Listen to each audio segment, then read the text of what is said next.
تھا کہ یہاں بیٹھنا ہے، مولانا کے عارشیوں کی مت ماری گئی، اصل میں یہ نبی کی سواری تھی نا، اس میں نبی بیٹھا کرتے تھے کہ نبی کے مزار کو سمجھ گئی تھی، بات نہیں ہوگی مولوی تیری جس اونٹنی پہ تھوڑی دیر کے لیے نبی بیٹھ جائے وہ نبوت کا مزار سمجھ جاتی ہے، اور جو نبی کے شانے کا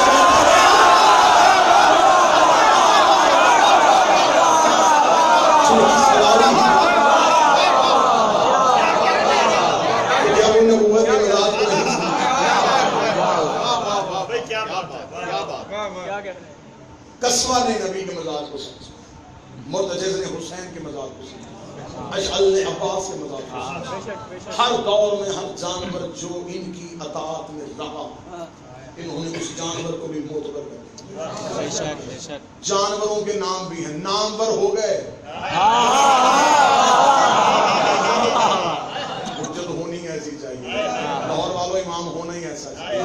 ہمیں بڑا فخر ہے، دنیا ہمیں کافر کہے، غالی کہے، لشہری کہے، مشرک کہے، ظاہری کہے، جو بھی کہے، ہم بڑے مطمئن ہیں، اطمینان کی نیند سوتے ہیں کہ وارث کا نام علی ہے۔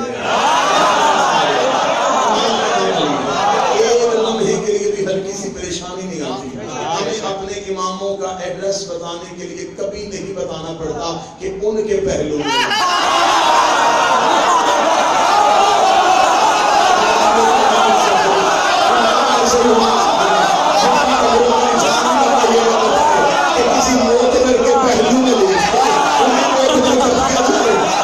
جہاں جاتے ہیں اس جگہ کو نام کر دیتے ہیں، یہ مکہ میں آتے ہیں مکرمہ کر دیتے ہیں، یہ مدینہ میں آتے ہیں منورہ کر دیتے ہیں، یہ نجف پہنچتے ہیں اشرف کر دیتے ہیں، یہ کربلا آتے ہیں محلہ کر دیتے ہیں، یہ مشہد آتے ہیں مقدس کر دیتے ہیں، یہ قاسمین جاتے ہیں شریفین کر دیتے ہیں، بلکہ ان کے پہلو میں کوئی نام پر لیٹ جائے یہ اسے بھی کوئی نام کر دیتے ہیں۔ کسی بندے کو یقین آئے نجف جا کے دیکھو علی کے دائیں آدم ہے،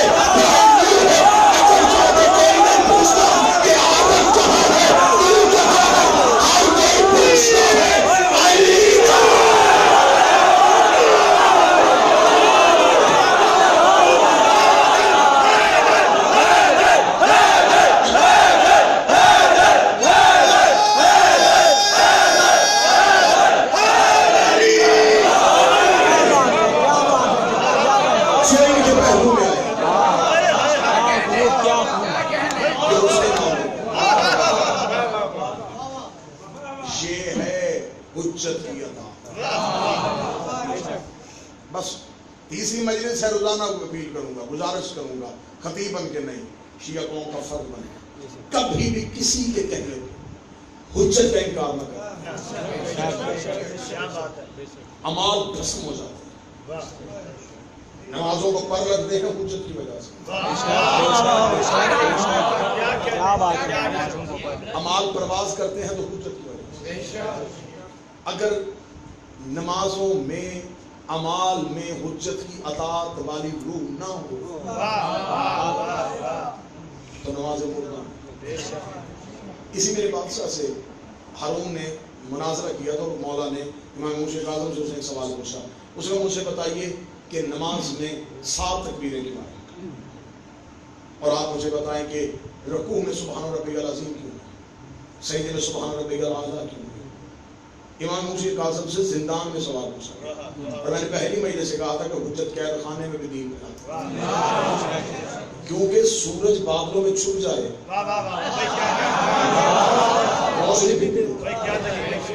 امام سے سوال پوچھ لیا گیا، انہوں نے کہا 7 تکبیریں، امام دربار میں کھڑے تھے، امام نے مسکرا کے فرمایا کہ جب میرا نام جی تو میرا امام اسی وقت ہے، جب امام نے کہا تھا جب میرا نام معراج کو گئے تو جب پہلا آسمان چیرا، پہلے آسمان سے اوپر گئے تو کہا اللہ اکبر، دوسرے سے گئے تو اللہ اکبر، 7 آسمان پار کیے، 7 دفعہ اللہ اکبر، کیونکہ نماز تحفہ ہے معراج کا، نماز معراج کا تحفہ ہے۔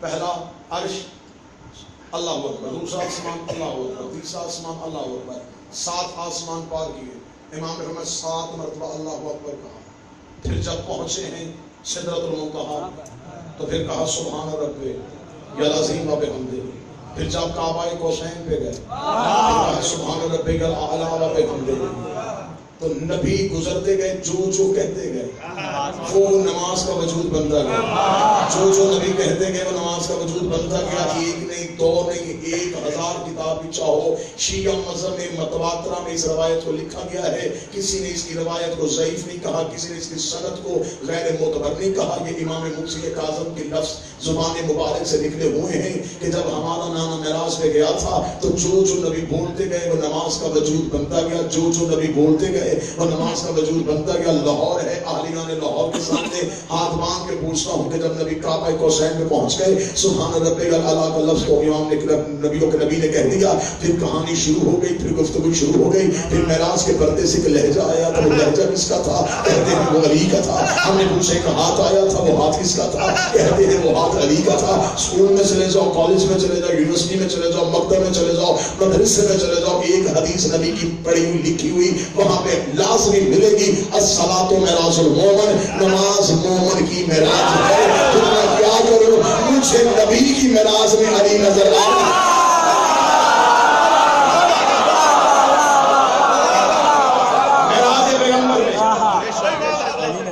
نبی موجود ہے، نبی کی معراج میں علی ہے۔ اگر تم بھی نماز کو معراج چاہتے ہو،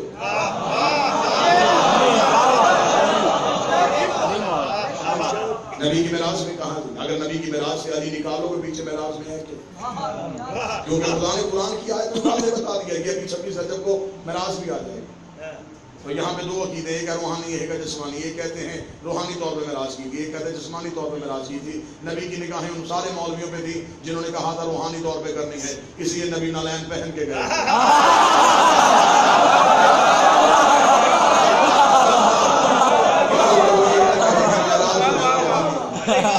معراج روحانی ہوتی تو کبھی بھی نبی کے قدموں میں نالین نہ ہوتا، سرکار کے قدموں میں نالین تھی اور نبی چلے گئے معراج پہ۔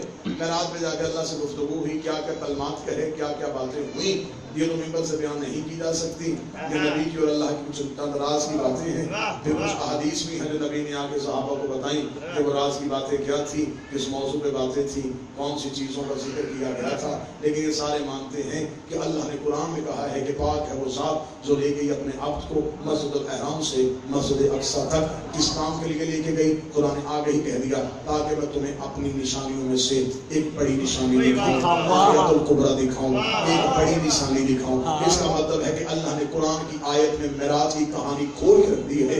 خدا نے کہا میں نے بلایا تھا، نبی آیا تھا، نشانی دکھائی گئی تھی۔ میں نے بلایا تھا، نبی آئے تھے، نشانی دکھائی گئی تھی۔ میں نے بلایا تھا، نبی آئے تھے، نشانی دکھائی گئی تھی۔ اس کا مطلب معراج کی کہانی میں کردار تین ہے، ایک بلانے والا ہے، ایک جانے والا ہے، ایک نشانی ہے۔ ایک بلانے والا ہے، ایک جانے والا ہے، ایک نشانی ہے۔ بلانے والا اللہ ہے، جانے والا نبی ہے۔ نشانی نہ اللہ ہو سکتی ہے نہ نبی ہو سکتی ہے۔ تجھے علی والے میں نہیں ہے، تم مرضی کا نام لے لیا، میں ممبر سے پڑھ دیتا ہوں، لیکن اگر وہ ہاتھ آیا تھا تو عشت اللہ ہونا چاہیے۔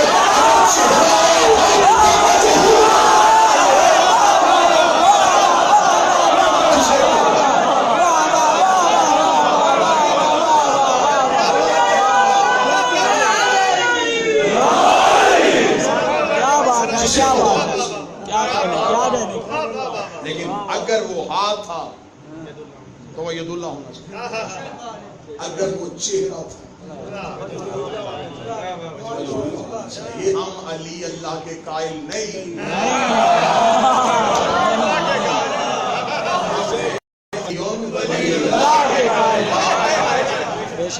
علی اور اللہ کے درمیان لفظ ولی، ہم اس ولایت کو مانتے ہیں۔ دیکھیں نا جی، اللہ ہم تک نہیں آ سکتا، وہ بہت پاک ہے، ایسا پاک ہے کہ کسی کو بھی نہیں پتا کب سے پاک ہے، کب تک پاک ہے، کتنا پاک ہے اور کس سے پاک ہے۔ اس کی پاکیزگی کی انتہا ہماری سوچوں میں ہے۔ انسان ناپاک ہے، وہ پاک ہے، وہ اعلیٰ ہے، ہم حقیر۔ اور علم فلسفہ کا قانون ہے کہ ضدیں کبھی بھی ایک نہیں ہوتی۔ اللہ اور بندہ ضد ہے، ایک ہو نہیں سکتا۔ مشرق اور مغرب ضد، سورج اور چاند ضد، آگ اور پانی بھی ضد، اور ضدیں کبھی بھی ایک نہیں ہوتی۔ لہٰذا اگر میں اسی قانون کو سامنے رکھوں کہ ضدیں کبھی بھی ایک نہیں ہوتی تو میں لاہور کے علمی شہر میں یہ مثال ضرور دوں. آگ اور پانی ضد ہے, ایسا ہی ہے, ایک جگہ پہ اکٹھی نہیں ہو سکتی. لیکن جب انسان کے علم نے چاہا کہ مجھے پانی گرم چاہیے, گرم کرنا ہے آگ میں, فلسفہ کہتا ہے یہ دونوں ایک جگہ پہ نہیں ہو سکتے. انسان نے اپنے علم میں آ کے اس کے اصول کو توڑا, اس نے برتن میں لیا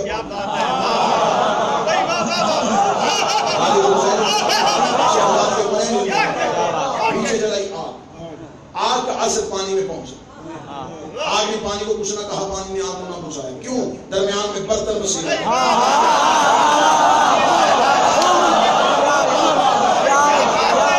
اس کا مطلب کہ درمیان میں وسیلہ ہو تو زندہ ایک ہو سکتی. پھر وہ وسیلہ اتنا امین تھا کہ آگ نے جتنا اثر برتن کو دیا, برتن نے آگے پانی کو وہ اثر پہنچایا. کیا بات ہے. چلے جو بندے پریشان بیٹھے ہوں گے میں پھر لفظ تقریر کر دیتا ہوں, مثال یہی رہے گی, دلیل تھوڑی سی بہتر کر دیتے. یہ میں نے کہہ دیا ہے کہ پانی اور آگ ضد ہے اور ایک ہو سکتی درمیان میں اگر برتن وسیلہ ہو. زبان بھائی پورے مجمع نے میری تائید بھی کر دی ہے, چہروں میں مسکراہٹ بھی آئی ہے. احسن بھائی ہر بندے نے قبول کیا ہے کہ یہ بات بالکل ٹھیک ہے, ایسا ہو سکتا ہے. کل میں مجلس کے لیے ممبر پہ آؤں, یہاں سے ایک صاحب اٹھے, وہ کہیں گے جناب کل آپ نے مثال دی تھی, ہم نے سمجھا تھا شیعہ قوم کا خطیب ہے, بات آپ کی ٹھیک ہو گئی, لیکن ہم نے آپ کی بات کو مقدم سمجھتے ہوئے صبح کو اسی چیز کو پرکھنا چاہا تو صبح ہم چلے گئے تھے بازار میں, ہم وہاں سے لے کے آئے تھے کلاس.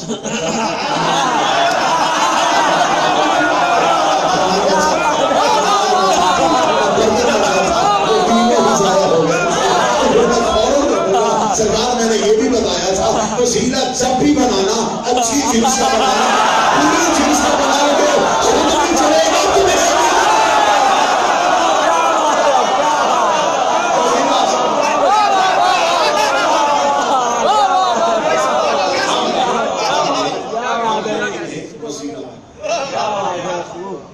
یہ ظاہر کرتے ہیں, یہ ہمیں توحید سکھاتے ہیں.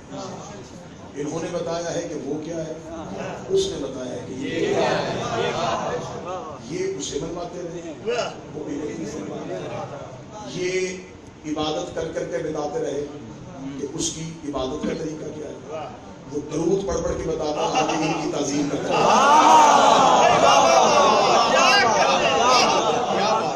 انہوں نے لا الہ الا اللہ منوایا, اب سے محمد رسول اللہ بھی منوایا, علی ولی اللہ بھی منوایا.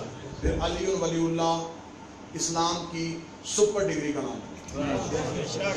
لا الہ اسلام کا ابتدائیہ, علی ولی اللہ اسلام کا انتہائیہ. ولایت علی اور لا الہ الا اللہ کا رشتہ یہ ہے. اس کے دشمن اس نے مارے ہیں.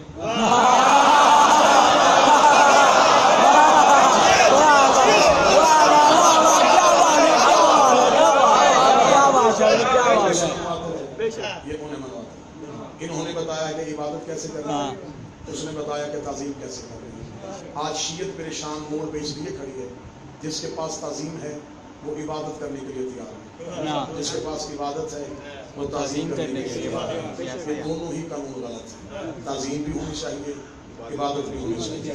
تعظیم کا رتبہ علیحدہ ہے, عبادت کا اجر علیحدہ ہے. تعظیم عبادت میں آئے تو عبادت کے درجوں میں اضافہ ہو جاتا ہے. میں ایک تصویر میں دونوں چہرے دکھا دیتا ہوں. مسجد نبوی تھی, رسول سجدے میں تھے,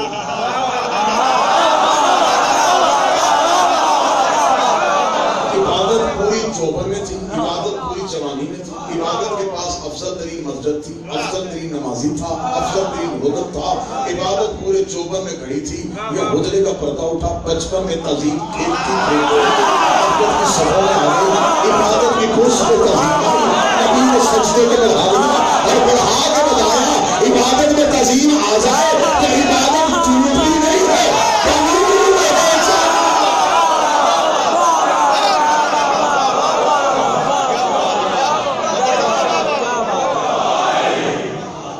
عبادت میں آ جائیں بڑے اچھے طریقے سے آپ نے اس لفظ کو سنا. اور اسی میں مجھے ایک اور یہیں پہ مبدت کا سجدہ ادا کرتے ہیں.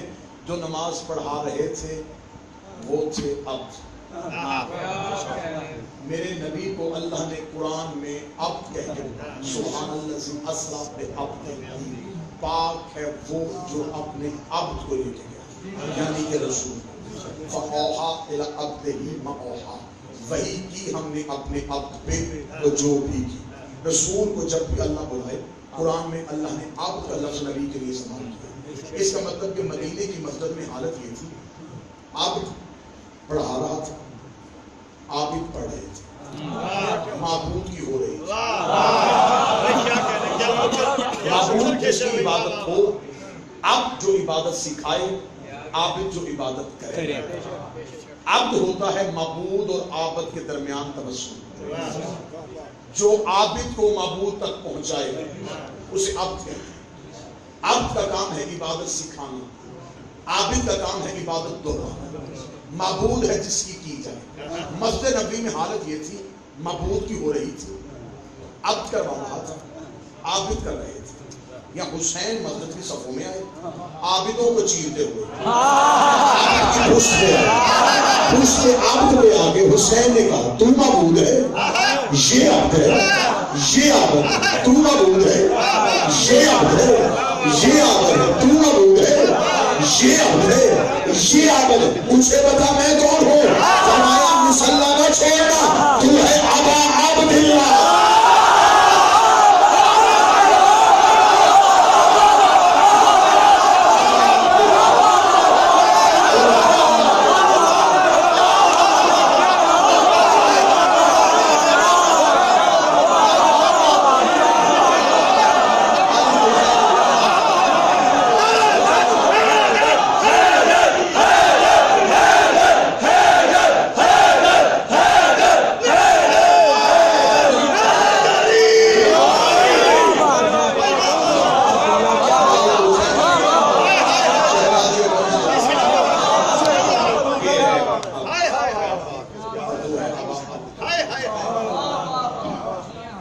رسول تسبیح پڑھتے گئے، حسین گنتے گئے، 70 تسبیح رسول نے پڑھی۔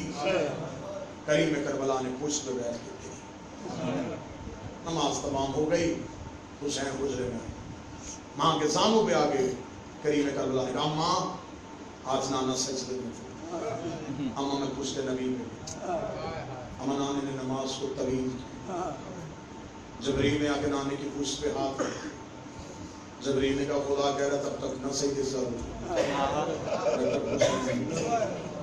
اما آج مسجد میں اللہ نے بھی میری لاز رکھی، نانے نے بھی میری عزت بتائی۔ سیدہ کی آواز حسین تجھے خبر ہے میرا بابا نماز کے لیے اٹھے تو وہ کہتا ہے کہ تھوڑا اٹھا کر تیرے پاؤں میں گرم آ جاتے ہیں۔ حسین جتنی دیر تو کرسی پہ بیٹھا تھا میرے بابے کو تکلیف تو ہوئی ہوگی۔ یہاں تک کریم نے گود چھوڑی، ماں کے سامنے چھوٹے چھوٹے ہاتھ جوڑے، اماں حسین کسی کا احسان نہیں رکھتا، اگر نانے نے سر کے سجدے میں خود رکھا تھا، اٹھایا بھی خود تھا۔ حسین وعدہ کرتا ہے میں نانے کا دین بچانے کے لیے سر سجدے میں رکھوں گا میں، اٹھائے گا کوئی اور۔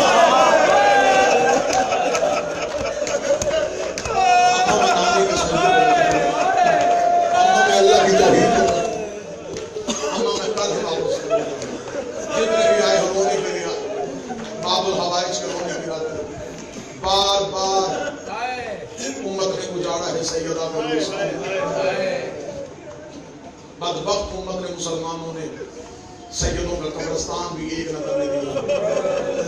بطول کا کوئی بیٹا کربلا، کوئی مدینے، کوئی سامرا، کاظم میں معیشت جنگلوں میں رل گئی سیدہ۔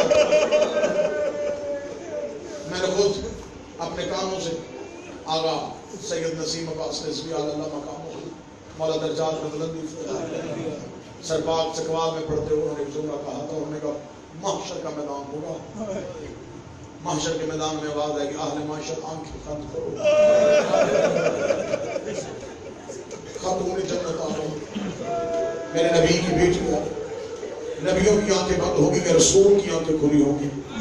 آواز پروردگار ہے کہ میرا حبیب آج آنکھیں آپ ہی بند کر، رسول کہے کہ میرے اللہ میری تو بیٹی آ رہی ہے، فرمایا جس حال میں چھوڑ کے آیا تھا اس حال میں نہیں آیا۔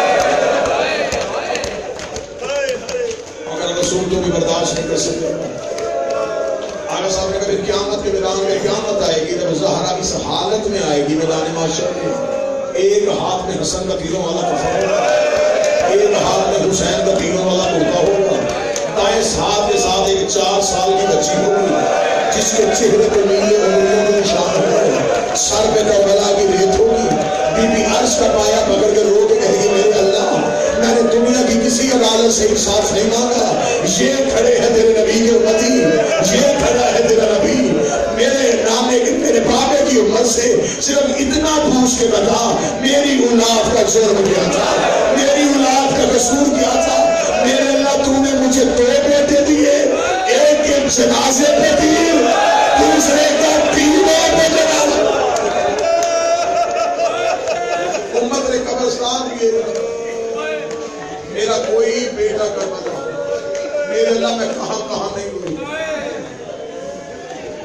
میں کبھی کربلا کے جنگلوں, کبھی کھولی کے جنگلوں, کبھی شام کی پہاڑوں, سادات و غیر سادات سے معافی مانگتے کیونکہ رجب میں 28 کو ہے قافلہ سادات کی. میں 2 جملے پڑھوں, بڑا مشکل ہوتا ہے شریفوں کے لیے وطن چھوڑنا. حسین نے چھوڑا نہیں, حسین سے چھوڑا. جب اونٹوں میں سامان رکھا جا رہا, حسین اٹھے سیدھے چلے گئے نانے کی قبر پہ. قبر رسول پہ جا کے مولا حسین بیٹھے ایسے جیسے نمازی تشہد میں بیٹھے. اب ادب کے ساتھ جملے سنتے آنا جنہوں نے ماتم کرتے.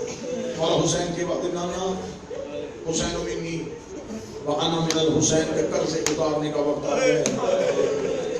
نانا یزید سے کس نے کہہ دیا کہ تیرا بیٹا کوئی نہیں؟ اس نے یہ سوچ کے نبوت پہ حملہ کیا کہ اگلا نبی کوئی نہیں آیا. نانا تیرا حسین بیٹا بن کے تیرا دین بچانے کے لیے وطن چھوڑ کے جا رہا ہے. وطن چھوڑنے کا نام آیا, رسول کی قبر مل گئی. آواز حسین کہاں جائے گا؟ حسین رو گا کہیں جا کے اپنا شہر بناؤں. حسین شہر آسانی سے نہیں بنتا. حسین میں نے کثرت کو مدینہ کیا, میرے ساتھ تیرے دادے ابو طالب کا روح, حمزہ کی طاقت, تیری نانی خدیجہ کی دولت, تیری ماں زہرا کی دعائیں.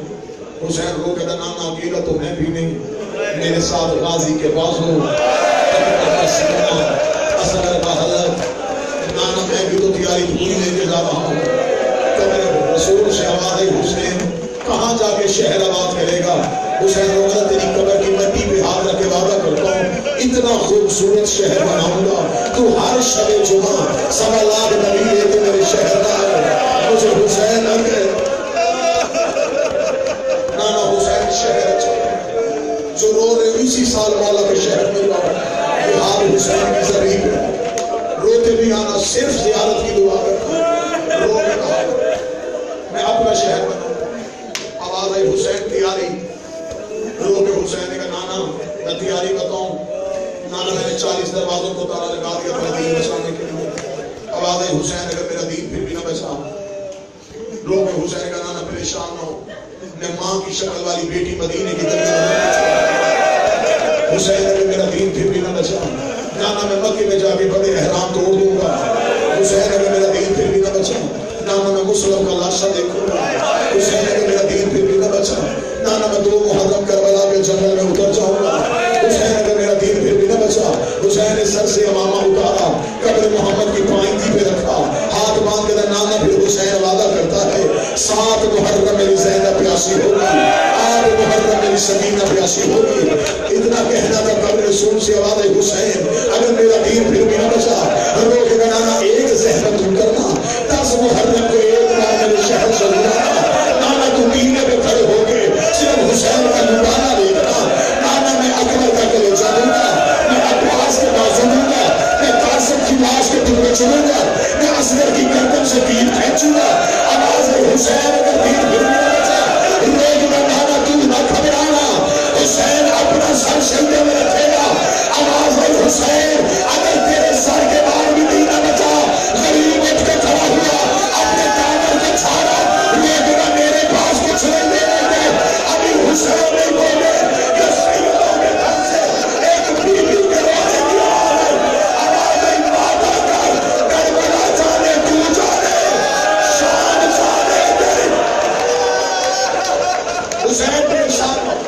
آواز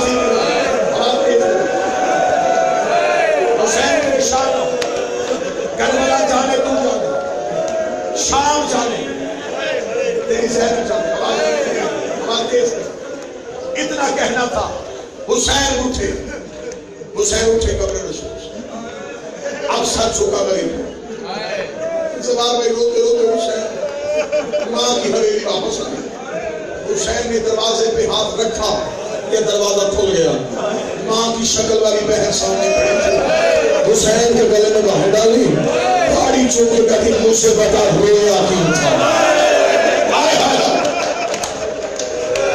مجھے صرف اتنا بتا بہن کے ہوتے ہوئے رویا کیوں حسین نے رو کے کہا مجھے حسن یاد آ گیا آج میرا حسن ہوتا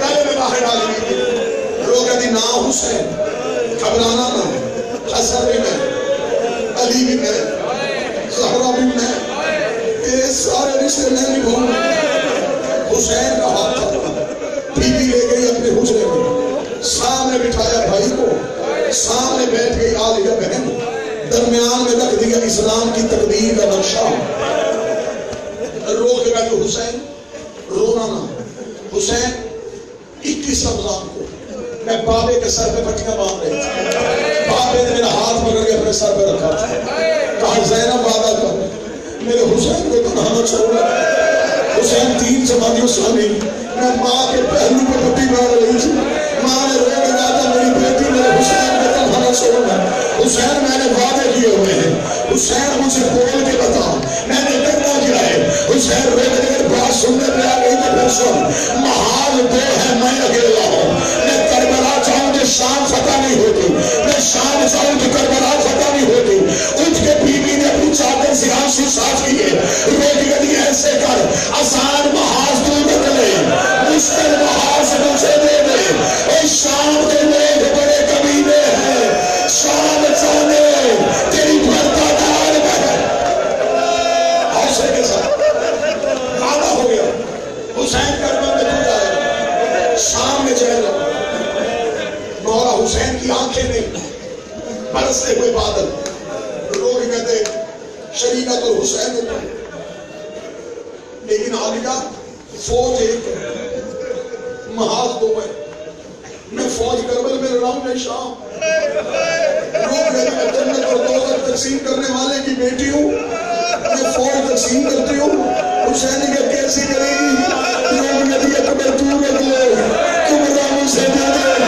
اصغر تو رکھ لے سکینہ مجھے دے دے عباس تو رکھ لے رقیہ مجھے دے دے رمال مجھے دے دے لیلہ مجھے دے دے قاسم تو رکھ لے لیکن ایک منت ہے ایک سجاد مجھے دے دے اب میں تیری نسل میں جا گیا ایک سجاد مجھے فوج تقسیم ہو گئی حسین کی آواز زینب فوج کر دی تقسیم محاذ لے لیا تو نے حسین اٹھے بہن نے بھائی کی گردن چومی بھائی نے بہن کی کلائیاں چومی